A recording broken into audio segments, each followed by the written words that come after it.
नमस्कार, मैं हूं नीलू। बात आज हम करेंगे रतन टाटा की। रतन टाटा के निधन के बाद उनकी करोड़ों की संपत्ति अब किसके पास जाएगी? कौन होगा इसका उत्तराधिकारी? इसी पर आज हम बातचीत करेंगे।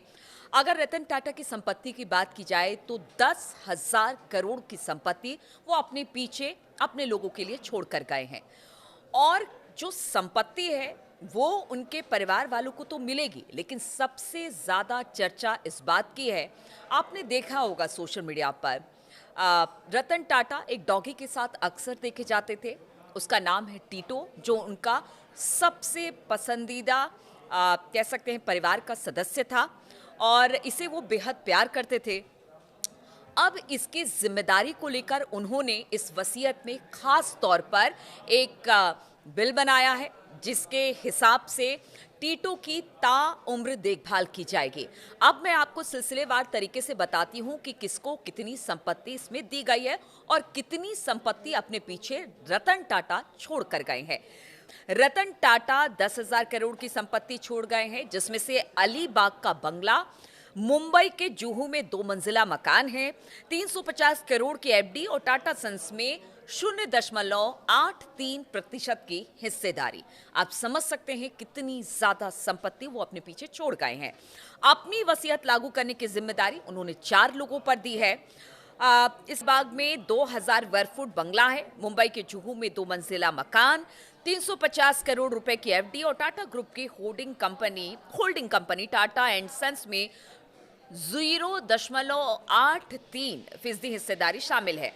टीटो रतन टाटा ने 5-6 साल पहले उसे गोद लिया था और इसकी देखभाल की जिम्मेदारी उन्होंने अपने रसोइये पर डाले थे। कहते हैं कि जो रतन टाटा के रसोइये हैं वो काफ़ी पुराने हैं। उनके रसोइये पिछले 27-28 साल से उनके साथ जुड़े हुए हैं।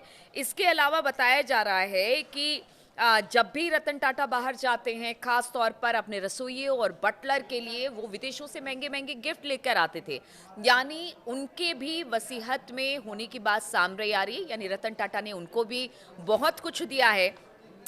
इसके अलावा रतन टाटा ने अपनी संपत्ति में अपने फाउंडेशन भाई जिमी टाटा, सौतेली बहन शिरीन और डिएना जीजीभाई, हाउस स्टाफ और अन्य लोगों को भी हिस्सेदार बनाया है। तो आप समझिए कि रतन टाटा ने किसी को भी नहीं छोड़ा जो उनके अपने प्रिय थे और जो प्रिय लोग थे उन सबको अपने जो संपत्ति है उसमें हिस्सेदारी दी है।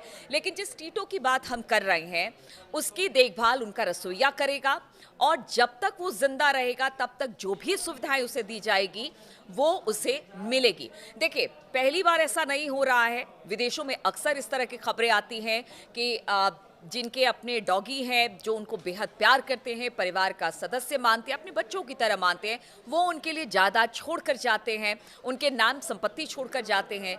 लेकिन अगर भारत की बात की जाए, खास तौर पर रतन टाटा की वसीयत की बात की जाए, तो उन्होंने भी अपने प्यारे टीटो के लिए बहुत सारी संपत्ति छोड़ी है और अब यही संपत्ति जिस तरह से उसकी देखभाल होगी और जिस तरह से जब तक वो जिंदा रहेगा, जब तक जो भी सुविधा उसे मिलनी चाहिए वो मिलेगी, ये चर्चा का विषय बना हुआ है।